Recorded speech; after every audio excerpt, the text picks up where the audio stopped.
Have you ever worked for a boss whose words made you feel smaller, not stronger? The phrases a leader chooses can quietly break an entire team. Every single word a leader chooses carries weight. In meetings, in hallways, in private chats, those phrases either build trust over time or quietly drain it away from the team.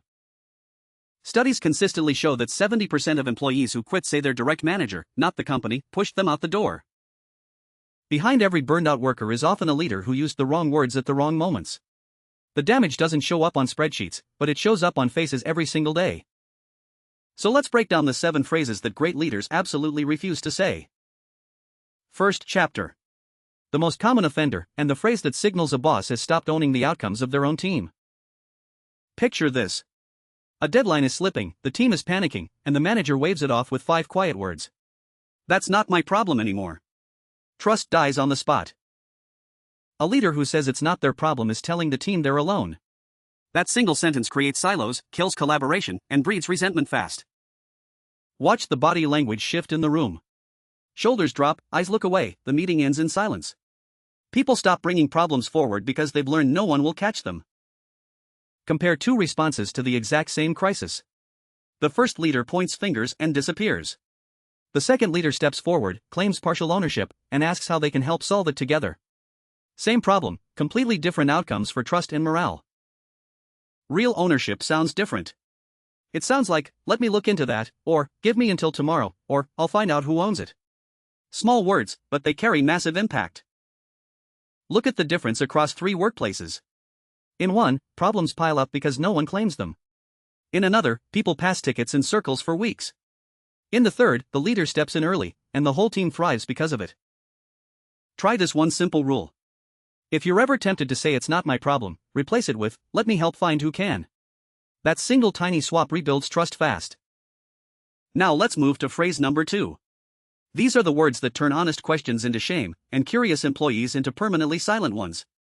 This one quietly kills learning across entire teams. Chapter 2. The phrase that punishes curiosity and makes asking for help feel like a confession of weakness inside the team. A new hire walks up and asks how something works. The manager sighs, glances at the clock, and says, just figure it out. The employee learns one lesson that day. Don't ever ask again. There's an old leadership saying that nails this exactly.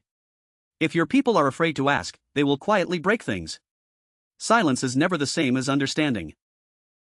Watch what happens to an employee who has been told to figure it out 3 times in a row. They stop asking.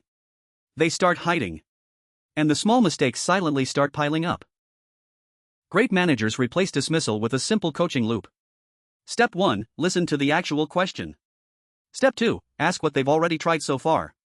Step 3, guide them to the answer instead of just dumping it on them.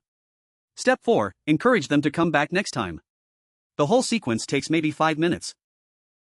Watch a 5-minute coaching conversation, and you can see body language change in real time.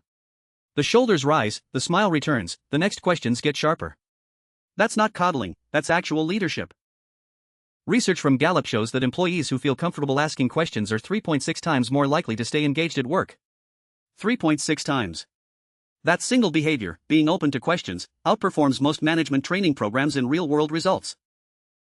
The teams that ask the most questions out in the open are the same teams that catch problems early. The teams that stay quiet ship those problems straight into production, every single time. Take a moment and picture 3 different rooms: adult learning, junior onboarding, executive coaching. In all 3, the leader who welcomes the dumb question wins. The leader who shuts it down loses, slowly but surely, year after year. Chapter 3. The phrase that quietly trades a company's entire future for the simple comfort of doing things exactly as they've always been done. It sounds harmless at first. We've always done it this way. But every word in that sentence is a quiet vote against improvement. It tells smart people not to bother thinking anymore. Look at any business that became irrelevant in the last 20 years. Before, they were the market leader, confident, untouchable. After, they were a memory, replaced by a smaller team who simply asked, what if we did it differently? Now picture the challenger team. 5 people in a small room asking, why does everyone else do it this way? They don't have history, they don't have habits, they just have honest curiosity. 3 quick real examples.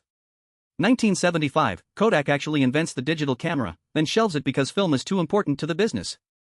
2000, Blockbuster turns down a tiny company called Netflix. 2007, Nokia executives openly laugh at the iPhone. Each one had a leader who said, in some form, "We've always done it this way." Each one of those decisions was made by smart people in expensive suits. Smart people who had stopped questioning their own daily habits, because questioning felt risky. Not questioning was the actual risk all along. Now look at the challenger generation right now. Small teams, no inherited rules, asking dumb questions out loud every day. They build the products everyone else missed. They eat the lunch of corporate giants. If your team hears, "We've always done it this way," they actually hear something stronger underneath. They hear, "Please stop bringing new ideas into this room." Picture 3 boardrooms side by side. One full of tradition and certainty. One quietly losing market share. One humming with curiosity and real risk. The third room is where the next decade of growth actually lives. Everything else is slowly fading away. Chapter 4. A short, sharp phrase that turns mistakes into shame and slowly trains people to hide their failures forever. A project misses its target. The boss leans back, half smiles, and delivers 4 small words. "I told you so." The room goes cold. The team learns to never take a real chance again. Those 4 words are the single fastest way to shut down risk-taking inside any company on earth. Watch the brave employee visibly shrink after hearing it. Next time a risky idea comes up, they stay silent. Next time, they pre-approve everything by committee. Innovation grinds to a complete stop. Amy Edmondson, the Harvard researcher who literally defines psychological safety, put it perfectly. Punish failure, and people will simply stop trying anything new for you. Now picture the opposite move from the same boss. They walk over, sit down, and quietly ask, "What did we learn from this?" Same failure, completely different message. The brave employee stays brave. Notice the body language across the entire room afterwards. People lean forward. They volunteer the next experiment. They say, "Let me try a new angle." That, right there, is psychological safety in action.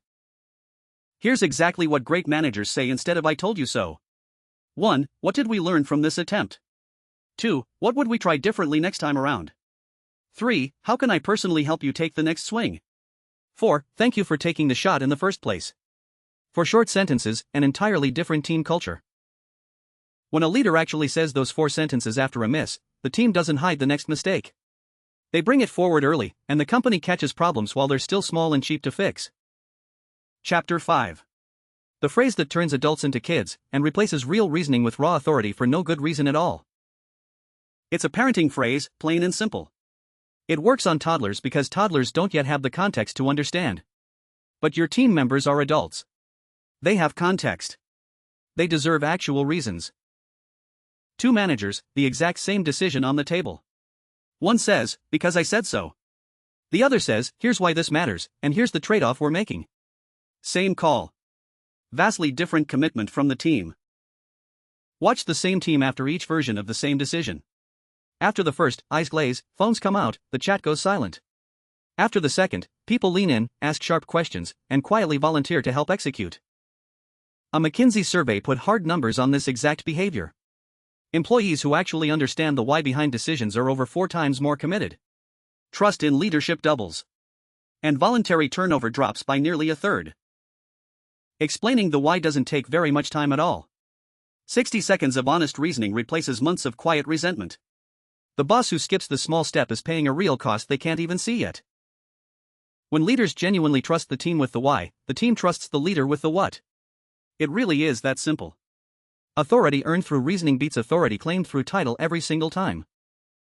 Here's a simple swap to remember and use today. Replace the phrase "because I said so" with this. Here's the goal, here's the trade-off, here's why I'm calling it now. 3 short clauses, and the entire room shifts.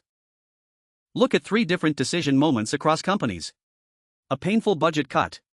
A strategic pivot. A no on a popular new idea. In each one, those same 3 clauses turn pushback into partnership. The team may still disagree, but they always understand. Final chapter. What the very best leaders actually say. The small, unglamorous phrases that quietly create the strongest teams on earth. Great leadership rarely sounds dramatic at all. The best phrases are usually quiet, short, and almost embarrassingly simple. But they show up in every high-performing team that has ever been seriously studied.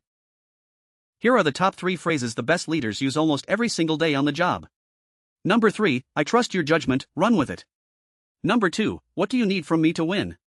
And number 1, that one's on me, I should have caught it earlier. Look at any team with low turnover and high output. You'll hear those 3 phrases somewhere in the daily rhythm of the team. Trust, support, ownership. Said out loud, on repeat, for years and years. Consider Satya Nadella for a moment. When he took over at Microsoft, he replaced one single phrase, know it all, with another, learn it all. That one phrase shift, and the company's market cap more than tripled. His phrase wasn't just a clever slogan on a wall. It changed how teams asked for help, how they shared learning, how they treated mistakes. The vocabulary of a leader always becomes the vocabulary of the culture. Side by side, here are the silent leader and the verbal leader. The silent one assumes everyone already knows where they stand and trusts them.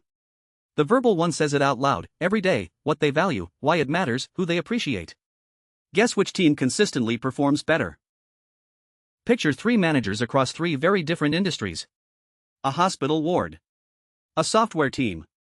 A manufacturing floor. The best one in each of them shares one habit. They say the important things out loud, every single day, even when it feels repetitive. If you take only one single thing from this entire video, take this. The leader who says, that's on me, out loud, even just once a week, builds more loyalty than any bonus check ever could. Teams led by managers who openly take blame have 91% higher employee retention, according to recent MIT research data. So before your very next meeting, listen carefully to your own words for one full day. Which of these 7 phrases slip out without thinking? Which great phrases are still missing? That's your real leadership upgrade list. Words shape teams. Choose yours carefully, and the team chooses you right back.